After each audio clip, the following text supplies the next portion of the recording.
pues el día de hoy, siguiendo la línea de trabajo en la que venimos, vamos a llegar al punto donde ya decimos, ok, ya no son pautas de crianza, ya no es un tema de la comunicación entre mamá y papá.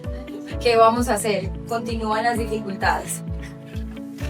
Nuestra presentación se llama, en conjunto con la doctora Catalina Walker, que es médico psiquiatra especialista en psiquiatría infantil, quisimos pues exponer un poco el trabajo en equipo entre estas dos especialidades. ¿Listo?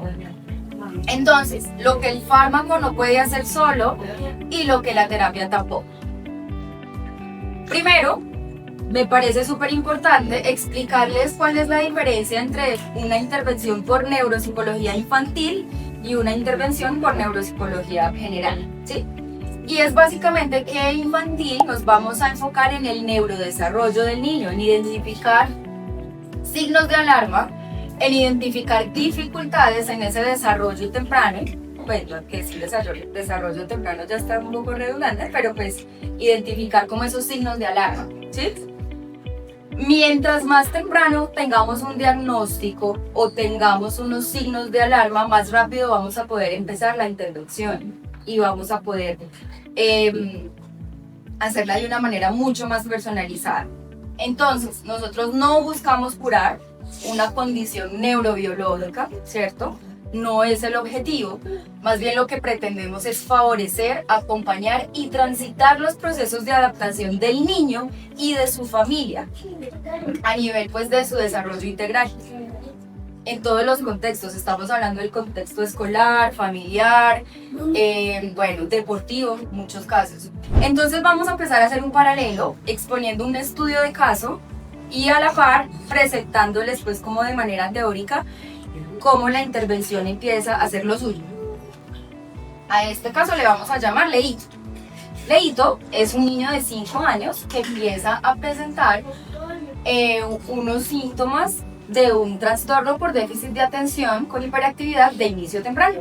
¿Por qué le decimos de inicio temprano? Efectivamente, pues porque no ha cumplido aún los 6 años, que es pues como la edad que nos indican las guías de atención mínima para generar este diagnóstico. ¿Listo? Ok.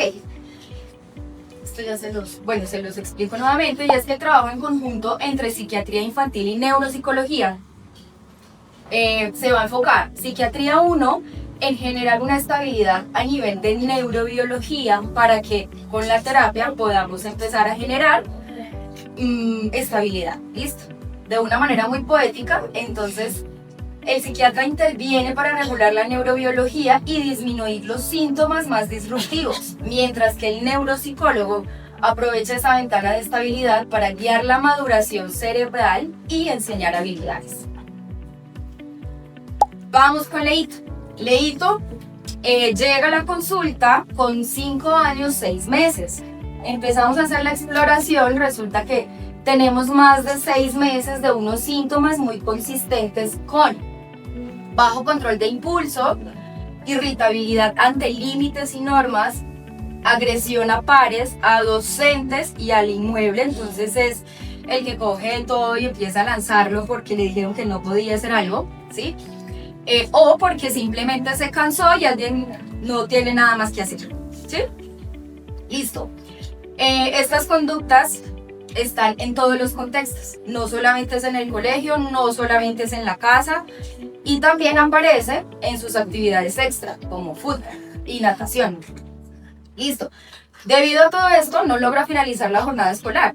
Está estudiando de 8 a 12 y a las 10, mamá, venga por el niño porque no podemos regularlo, ¿sí? Y está en una búsqueda de estímulo constante, es decir, de mantenerse ocupado en algo. Listo. Entonces decimos, ok, sí, esos síntomas son consistentes con un trastorno del neurodesarrollo, pero tenemos que ver qué hay de fondo. Tenemos que saber que lo que ya hablaron nuestras compañeras, la doctora Luisa y la doctora Kelly, sí está funcionando bien. Que sí se tenga una consistencia en las normas, que sí se tenga unas pautas de crianza sanas y efectivas. Y nos encontramos con que efectivamente ya habían tenido un proceso por psicología donde se dejó muy clara toda la parte de pautas de crianza, de figuras de autoridad. Además, particularmente, no hay ningún antecedente de salud mental. Entonces uno dice, bueno, no hay un antecedente de ansiedad, no hay un antecedente de uno de los padres con algún trastorno de neurodesarrollo. Bueno, ¿qué está pasando? ¿Qué está pasando? Listo. Todo ese periodo perinatal estuvo dentro de lo esperado, igual ese proceso de desarrollo psicomotor y psicosocial también dentro de lo esperado, pero se mantienen las dificultades. ¿Qué está pasando? ¿Qué está pasando? Entonces, decimos, bueno, empezamos a generar hipótesis. Digo, bueno, listo. Todo lo que me están diciendo tiene que ver con las funciones ejecutivas. Y aquí les voy a explicar qué son las funciones ejecutivas. Entonces, son las habilidades que se dan gracias a la maduración de la corteza prefrontal. Y es todo lo que nos ayuda, todo lo que les está ayudando a ustedes en este momento a escucharme y comer. Todo lo que les está ayudando a estar sentados, pero a la vez procesar lo que les estamos diciendo y decir, ay, mira que mi hijo hizo eso, que está diciendo la doctora, ay, eso tan importante, ay, esto me sirve para tal situación, ay, le voy a decir a fulanita que esto lo puede hacer de X manera, ¿sí? Esas son las funciones ejecutivas. Bien. Y, pues, dependiendo del autor, nos las van a dividir de muchas maneras, pero pues acá no vamos a hablar de autores, vamos a hablar de las funciones que más conocemos en lo cotidiano cuando vamos a la consulta. Entonces, la memoria del trabajo, ¿cómo la memoria de trabajo, ¿cómo la vamos a ver reflejada? Pues el niño olvida la instrucción. Le dijimos, pinta el sol amarillo y el pasto verde, hizo lo contrario, ¿cierto? Ok. Le decimos, necesito que me traigan los zapatos rojos de tu habitación. Pues sacó los zapatos de la habitación, pero los dejó en las escaleras. No alcanzó a cumplir toda la instrucción que le dimos. Está leyendo y perdió el hilo de lo que estaba leyendo. Ay, mira, esta ahí es más pequeña que esta de acá. Se nos fue. Listo. Esto nos pasa también a nosotros. Todo el tiempo. ¿Sí? Entonces, nos aprendemos algo, pero luego nos dicen, aplique la teoría a la práctica. Ay, ¿qué hago? ¿Sí? Entonces esto no solamente lo vemos en los niños, sino pues que obviamente también lo vemos en nosotros. Listo. La inhibición. Esta función ejecutiva es la que nos ayuda, la que nos está ayudando a que ustedes no estén hablando todos al mismo tiempo, sino que digan, ok, voy a esperar que la presentadora termine de exponer y ahí sí le pregunto, ¿sí? Que estén quietos ahí o que se muevan, pero no de manera tal que estén corriendo por todo el lugar o debajo de la silla o bueno, en fin. Listo. No distraerse con todo, por ejemplo, no sé si se dieron cuenta que llovió, escampó, que han sonado un montón de cosas afuera, ¿sí? Pero ustedes están aquí, no están en todo lo que está pasando alrededor. Listo.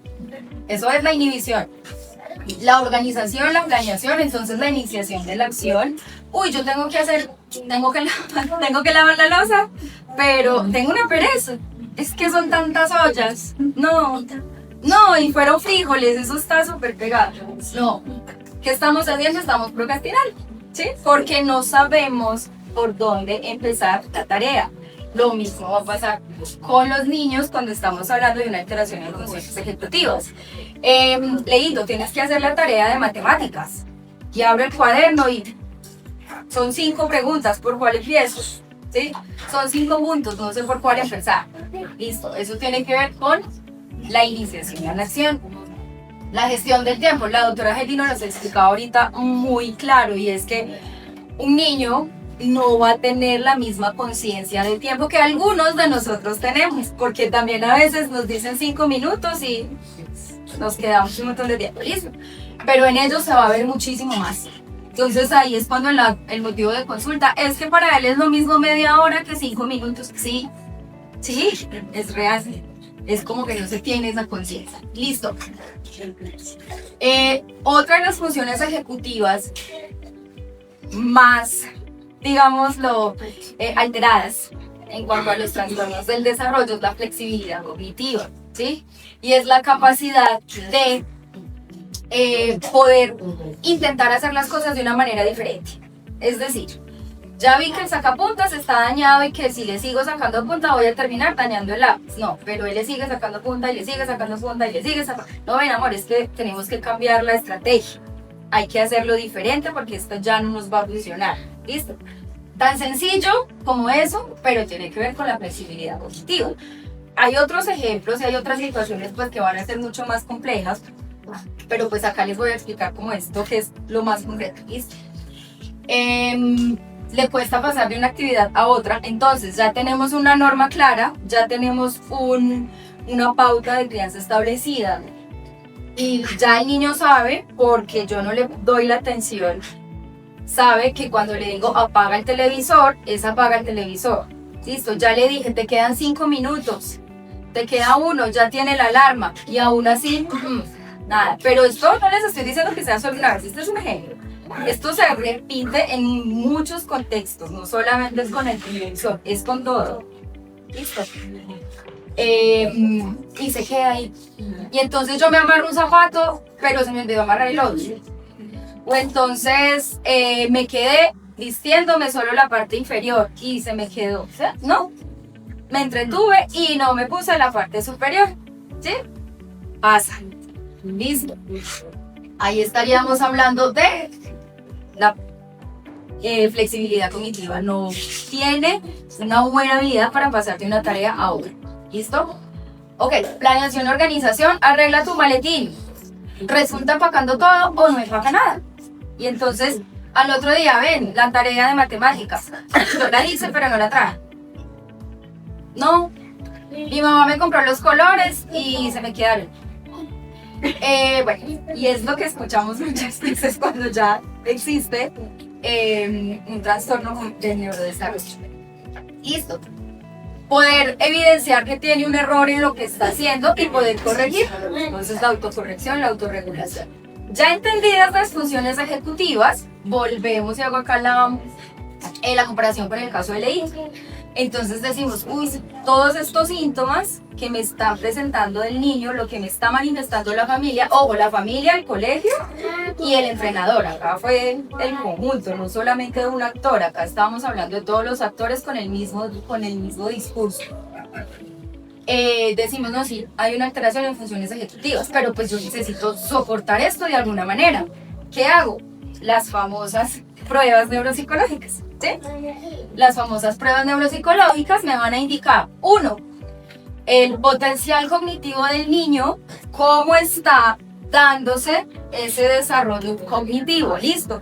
Acá yo les pusimos una imagencita que gráficamente y de una forma muy colorida para que no nos perdamos, nos va a decir qué es lo que se espera, qué está en superior y qué está en inferior. Entonces hagamos la comparación. Yo creo que esto no se está escuchando, ¿cierto? ¿Sí se está escuchando? Sí. Por el del no, yo creo. Es mi voz. Entonces lo voy a poner acá para poder mover.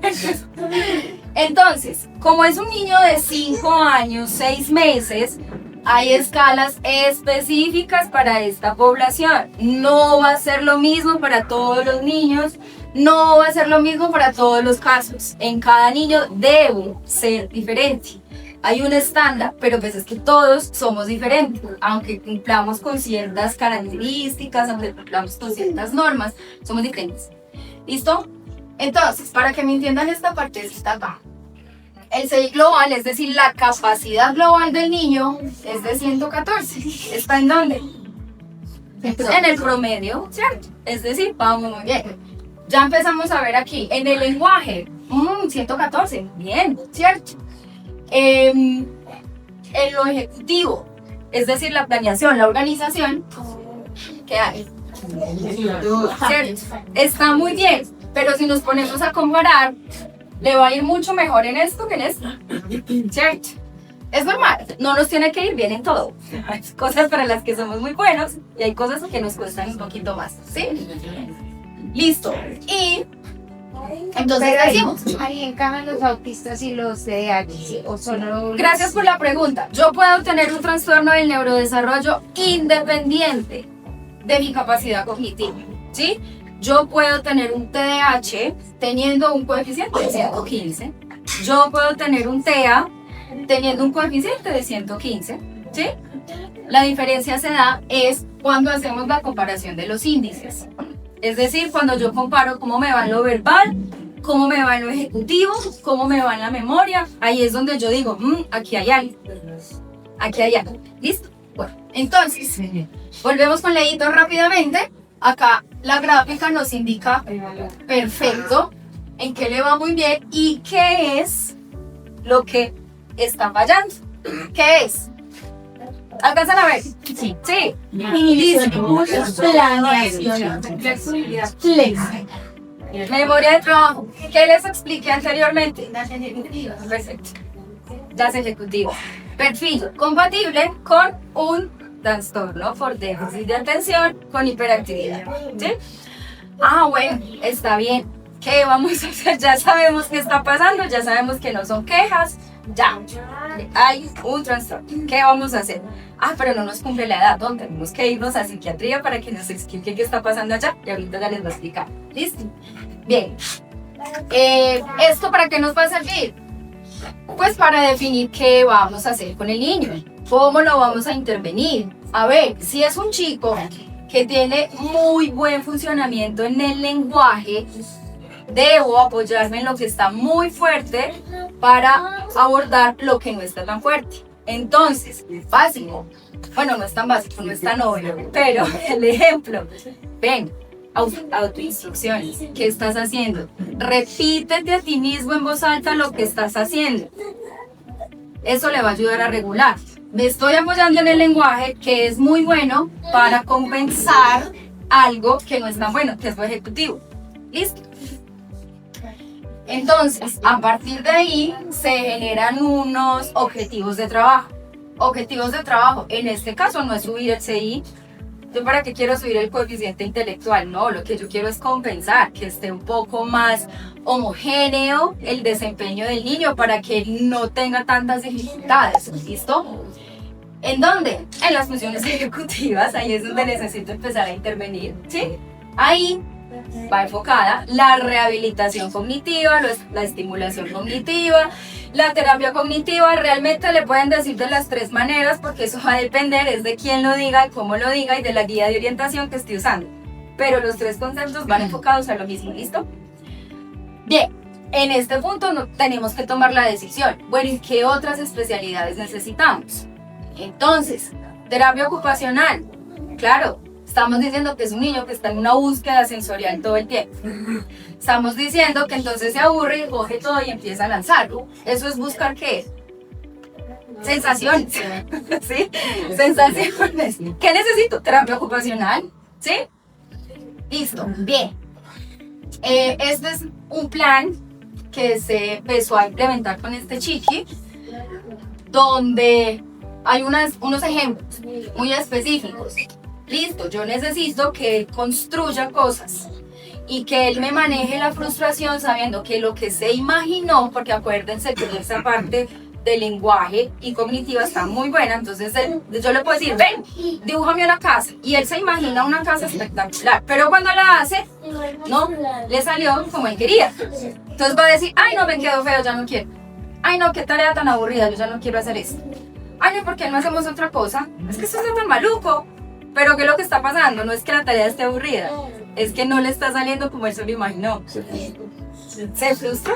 ¿Sí? Entonces ahí ya va a empezar a desafiar. Ay, es que tú siempre me pones a hacer unas cosas tan malucas. ¿Qué decimos nosotros? Ay, sí, pero toca hacer eso. Hazme esta y ahorita hacemos otra que te guste más, pero hay que hacer esto. ¿Sí? O ven, yo te ayudo para que nos quede mejor. Es que si haces la línea de esta manera, entonces ya no te va a quedar. ¿Sí? O buscamos un modelo para que el niño modele lo que quiere hacer. ¿Listo? Bueno, laberintos para poder buscar las actividades largas, porque necesitamos que él se me sostenga, no por proceso atencional, sino por proceso ejecutivo. Bueno, empezamos, les estoy contando por la historia, ¿cierto? Empezamos con Leito, dijimos, no, sí, vamos muy bien en el proceso de intervención, el niño responde, trabaja muy bien en la consulta, han disminuido las quejas, pero se mantienen, aunque ya no son 5 quejas al día, sino 2 al día, bueno, algo estamos haciendo bien, pero sigue la frustración, sigue la angustia. ¿Qué vamos a hacer? No, ya los niños no quieren jugar con él, ya lo dejan a un lado, ya no lo invitan a las fiestas. Para un niño que no lo invitan a una fiesta, que al otro día todos llegan hablando de la fiesta, es horrible, es horrible. No, es que no sé quién llevó papitas y no le quiso dar, que porque él las tiraba, yo qué sé, toda esa parte. Dijimos, no, aquí está pasando algo más. Hicimos cambio de colegio, el proceso de adaptación en el nuevo colegio fue más o menos de un mes y la queja continuaba. La queja continúa, disminuyó, sí, pero continúa. Entonces, ahí es donde decimos, no es suficiente la terapia. Necesitamos algo más. Necesitamos algo más y entonces ahí es donde decimos, listo, vamos a remitir a psiquiatría infantil porque terapia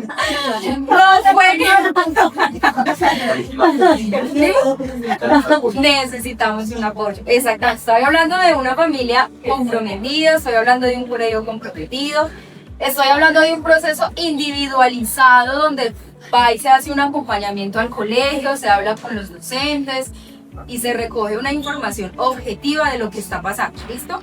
Entonces, el medicamento abre la puerta, la rehabilitación cognitiva individual enseña a caminar por ella, ¿listo?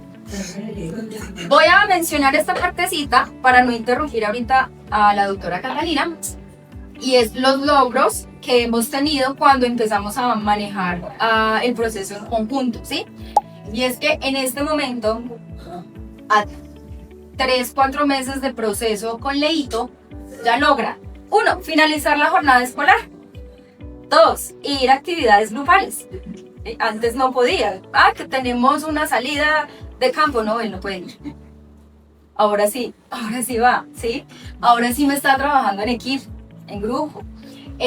Mejoró en fútbol, en natación, o sea, se nota que ya esta parte está pues mucho mejor. Igual hay que seguir trabajando, ¿no? Esto no es, acá no se los voy a pintar como perfecto, lo mejor. No, hay que seguir trabajando, ¿sí?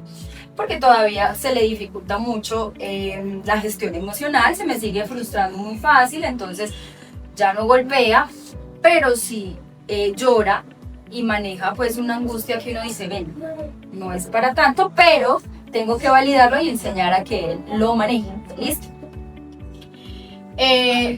Ya no me está expresando el malestar con la agresión, ya lo expresa manifestando. Es que tú me hablaste feo, ya no es pegarle, ya tú me hablaste feo. No voy a aceptar que me hables así, ¿listo? Debate, por ejemplo, mamá, pero es que tú me estás pidiendo que me acueste y tú no te has acostado, ¿cierto?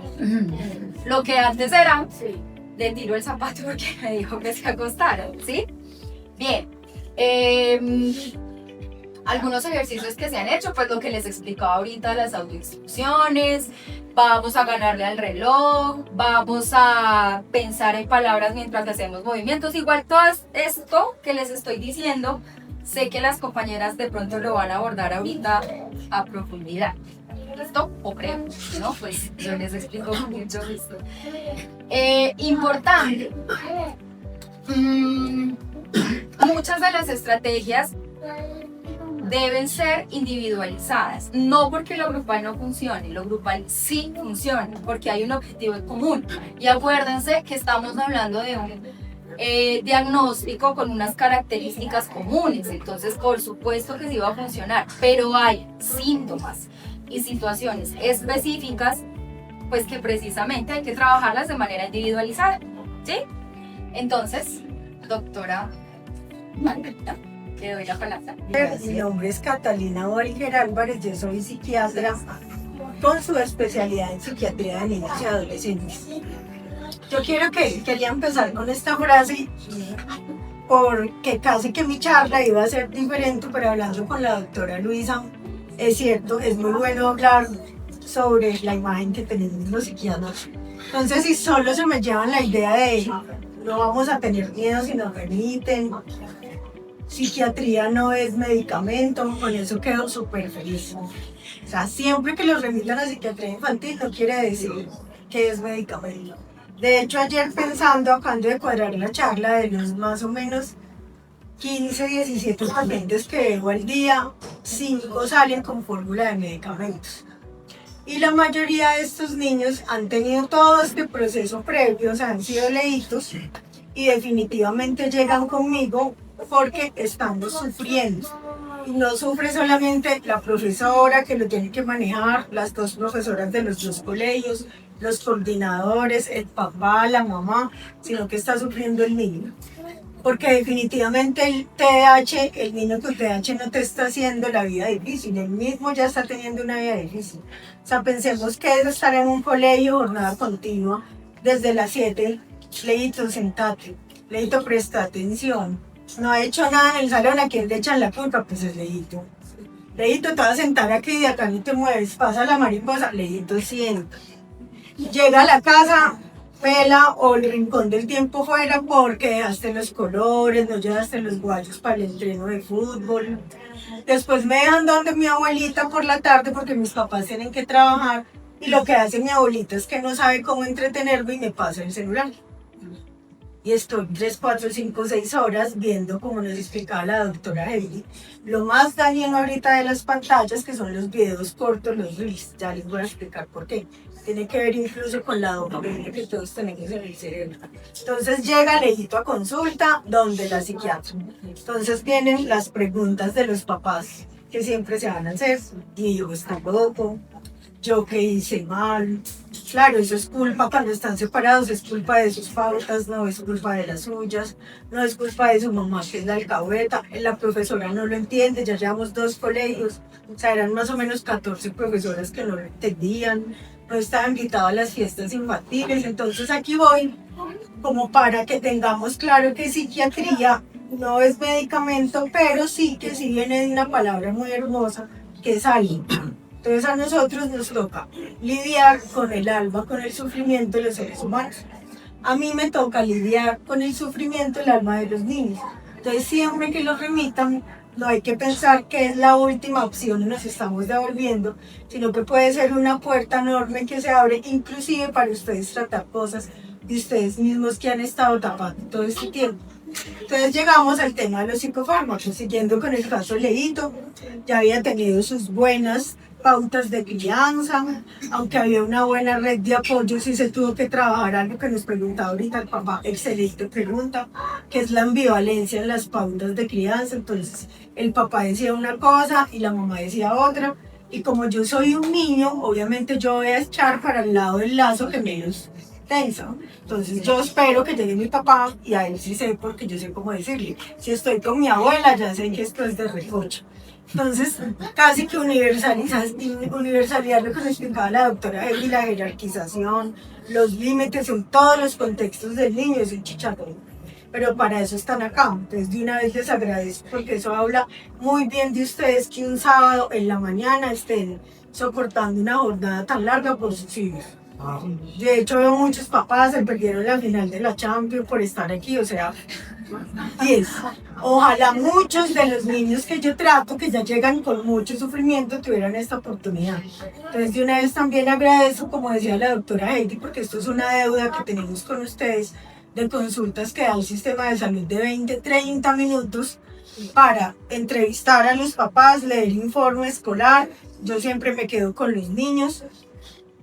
Tienen que saber que la entrevista de un niño no es lo mismo que un adolescente, que un escolar, se evalúan por el juego. Y fuera de eso tengo que explicarle a los papás en 30 minutos, tratar de convencerlos de por qué ese momento es indicado para iniciar medicamento. Entonces, casi que gracias a ustedes por la oportunidad y por estar aquí, y habla muy bien de ustedes. Entonces llega Leito a la consulta. Entonces primero ya vimos que tiene un trastorno de déficit de atención, de hiperactividad, el 10% de los niños escolares lo tienen. Entonces ustedes dicen, no, eso es nuevo porque cuando yo estaba chiquito nadie tenía TDAH. Devolvámonos al salón de clases, o sea que no vaya a haber ningún Pérez ni de las... Devolvámonos al salón de clase. Pérez, sentate. Pérez, no molestes. Pérez, deja de darme cabezazos. Pérez llegaba con las marcas de la correa el otro día. El TDAH siempre ha sido el mismo y siempre ha sido el 10%. Lo que pasa es que ahorita lo estamos diagnosticando más porque somos más responsables con el sufrimiento de los niños. Entonces voy a pasar esto súper rápido porque quiero que entiendan las ideas generales, pero no, pues tienen que aprender los 13, 14 años que llevamos estudiando la mayoría de esto y son neurotransmisores. Todos lo tenemos, todos tenemos dopamina, serotonina y noradrenalina. ¿Y qué son los neurotransmisores? Acordémonos que tenemos cerebro lleno de neuronas, que son las células del cerebro. Entonces esa neurona le debe decir a la otra, mandar un mensaje: Leito, sentate, Leito, te sacaron roja, pero no le pegues al entrenador y al compañerito. Leito, pasó una mariposa, pero concentrate. Entonces los neurotransmisores llevan ese mensaje a la otra neurona, que es: centra tu foco atencional, controla tus impulsos. Definitivamente patologías como el TDAH, que son trastornos del neurodesarrollo, o sea, nací con ellos. No es culpa de los papás, no es que hice mal, sino que hasta el 10% es porque les tocó, aunque si uno se devuelve en la mayoría de genética, que es lo que yo siempre hago en consulta. ¿Alguno de ustedes dos de los papás se parece a Leito? No. Ay, amor, claro que sí. Mi suegra me ha contado que a ti te expulsaron de 7 colegios, que tienes un hermano que empezó a consumir marihuana en los 14, nunca soy un... Entonces ya la carga genética es altísima en los trastornos del neurodesarrollo, sobre todo en el TDAH, hasta el 70%. Entonces a veces es uno bueno devolverse y ojalá tratar de que nuestros niños no sufran eso que nosotros sufrimos: la exclusión, las pelas, el estigma, las no invitaciones a las fiestas infantiles. Entonces llega esa neurona, le manda el mensaje a la otra de portate bien, pero en el TDAH hay regiones del cerebro que manejan las funciones ejecutivas que no tienen los suficientes neurotransmisores. Entonces lo que vamos a querer con el medicamento es que esa dopamina, que es como la gasolina del cohete que nos va a decir motívate en esa clase y centra la atención, dure más tiempo, pero es la misma dopamina que todos tenemos. Está la noradrenalina, que es como el director de orquesta, entonces nos ayuda a que todos los instrumentos estén tocando al mismo tiempo. En los niños con TDAH está por aquí el tambor, está la flauta, está la trompeta. Todos tenemos noradrenalina, pero con el medicamento vamos a hacer que dure más tiempo en el cerebro. Y está la serotonina, que ustedes saben que tiene que ver con las emociones y el clima interior del cerebro. Entonces cuando falta o está bajito,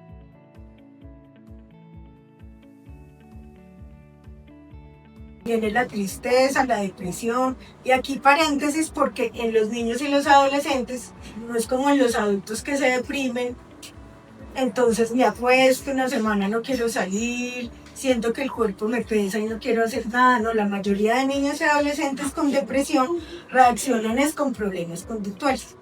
De hecho, la mayoría que llegan después de pasar por 7 colegios, muchas pelas, han vivido con el papá, la mamá, los abuelos, a ver quién los logra controlar. Habla uno con ellos en la consulta de los media hora, que me puede dar el lujo de hablar con ellos 15 minutos o 10, y tienen un sufrimiento y una depresión hace tanto tiempo, y la respuesta era la depresión.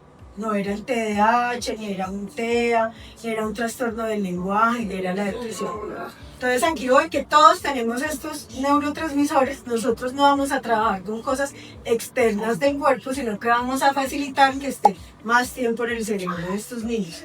Entonces llega el metilfenidato, la ritalina. Entonces les dice uno de los papás, después de evaluarlo, ver el informe de los 2 colegios que lleva, ver el reporte de las terapeutas ocupacionales, de la psicóloga que trabajó con los 2 papás juntos y con el niño, definitivamente hay que mandarle el metilfenidato. Oh, no puede ser, lo van a medicar.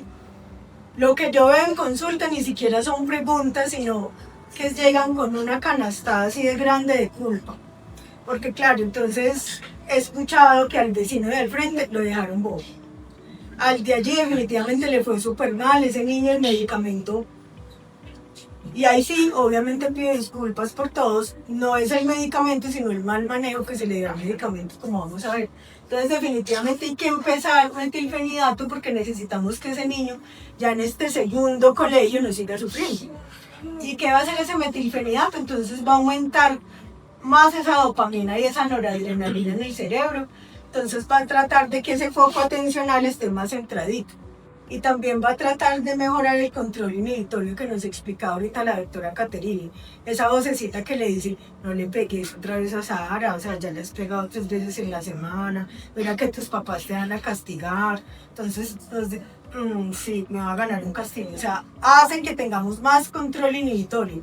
No va a curar el TDAH, porque siempre aquí ya vamos a hablar de los mitos, pero una de las preguntas, entonces con el metilfenidato ya se va a curar, no tiene que volver a terapias, no, todo lo contrario. Vamos a facilitar que la vida sea más llevadera, pero el TDAH no se le va a curar con el medicamento. Nosotros no buscamos cura, sino que tratamos de ayudar a que esas partes del cerebro que no han madurado en los niños con TDAH traten de alcanzar un poquito a los que van bien. Entonces vamos a tratar de que vayan y lleguen al promedio de los niños de la mayoría. Llegamos a los trastornos de la conducta como leí, porque él no solamente era distraído y no podía controlar sus impulsos, sino que incluso ya le había pegado a niños del colegio. Tiene 5 años, mordeaba, pateaba. Es más, recuerdo que hasta uno de los porteros del colegio chupó también mordisco y golpes y todo. Ya se considera un trastorno de la conducta. Menos mal, la mayoría de los que me llegan a la consulta los manda uno aquí donde las doctoras, donde psicología, terapia ocupacional, fonoaudiología y fono, y lo que necesitaban era un buen camino para poder aplicar esas pautas de crianza. Pero acuérdense que me queda un 10% que no va a depender solo de ellos y de ustedes. Ya hay un trastorno del neurodesarrollo que hay que tratar. Cuando esos trastornos de la conducta uno dice, no, venga, usted ya se está saliendo de la pataleta que nos explicaba la doctora Heidi o de la rabieta normal. Los arrebatos ya son con mucha frecuencia, a veces varias veces a la semana y a veces todos los días. Entonces llega la mamá, yo les pido la mayoría de veces informe escolar, porque acuérdense que la vida de un niño casi que la mayor parte del día es en el colegio. Entonces tener el punto de vista de la profe es fundamental. Entonces yo necesito tener el enfoque de los papás, ojalá siempre fueran los dos, sin ponerse a pelear en el consultorio, porque no sabe. Entonces ojalá siempre eran los dos y vamos a hablar es del niño, Eso para afuera, eso es ficción. Y obviamente con el informe escolar de la profe que lo conoce.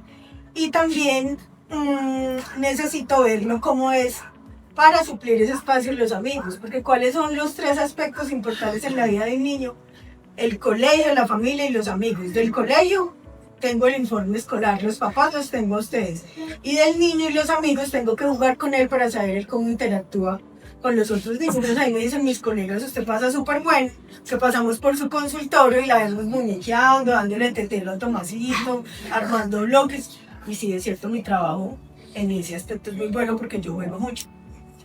Pero definitivamente esos arrebatos son todos los días. El WhatsApp de las mamás es, por favor mamá, hoy Leito le pegó a 3 niños. Por favor mamá, recuerda firmar el observador. Por favor mamá, ya los últimos mensajes. Por favor mamá, recuerda decirle a la psiquiatra que por favor lo medique porque si no, no lo voy a recibir en el colegio.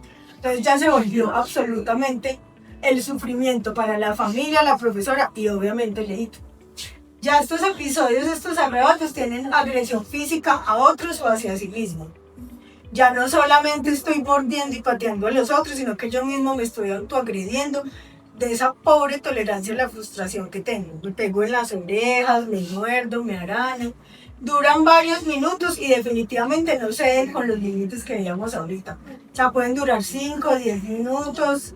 Puedo quebrar el vidrio, los espejos, el último ya en la casa no eran televisores, o sea, ya llegan a un punto completamente insostenible. Ocurren tanto en la casa como en el colegio, porque acuérdense que si ocurren solamente en un contexto, entonces algo está pasando en ese contexto.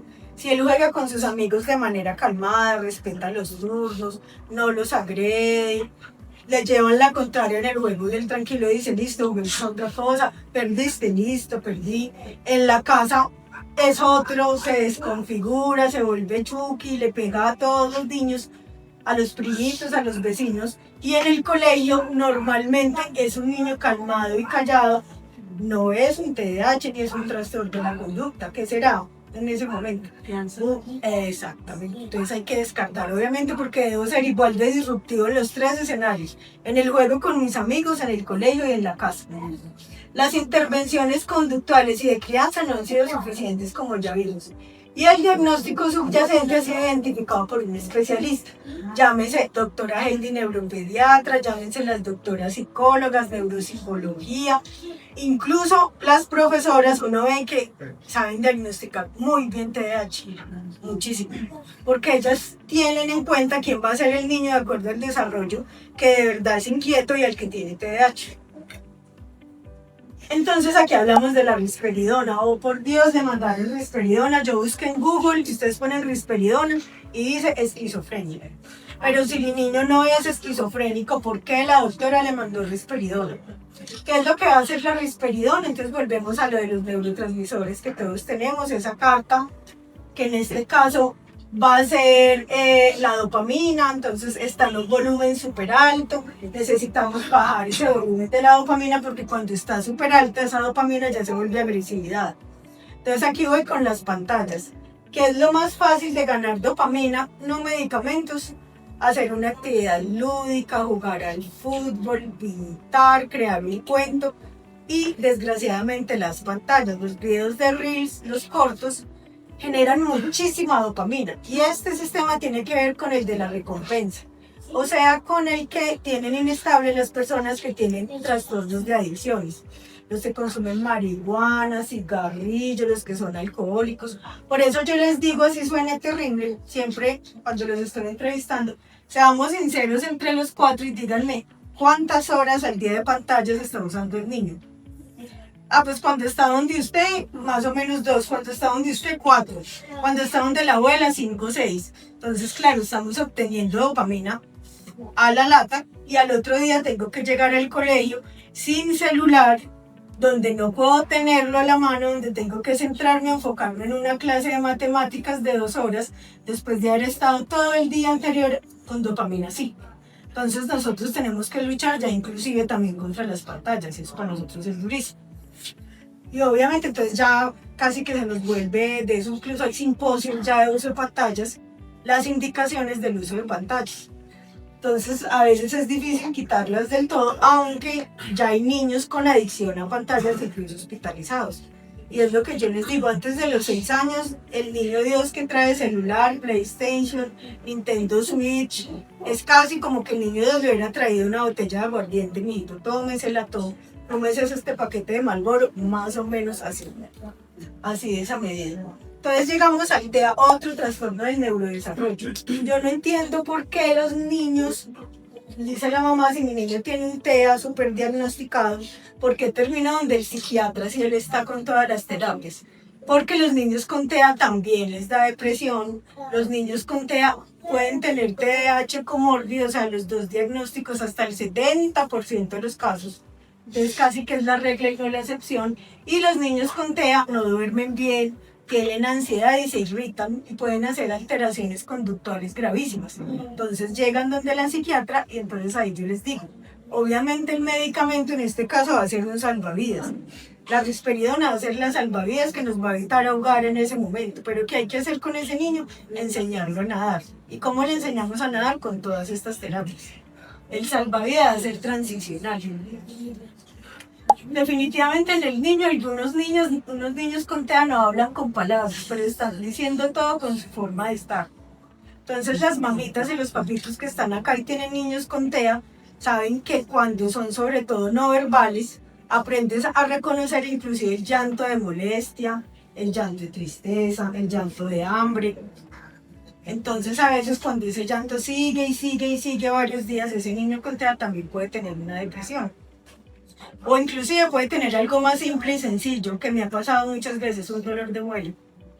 Los mando donde el odontopediatra después de haber estado donde 20 psiquiatras, tener muchos medicamentos, que pues no vamos a llegar a veces los males que hacemos, y todo lo demás, van a odontopediatría, le está doliendo la muelita y se calmó el niño con TEA no verbal.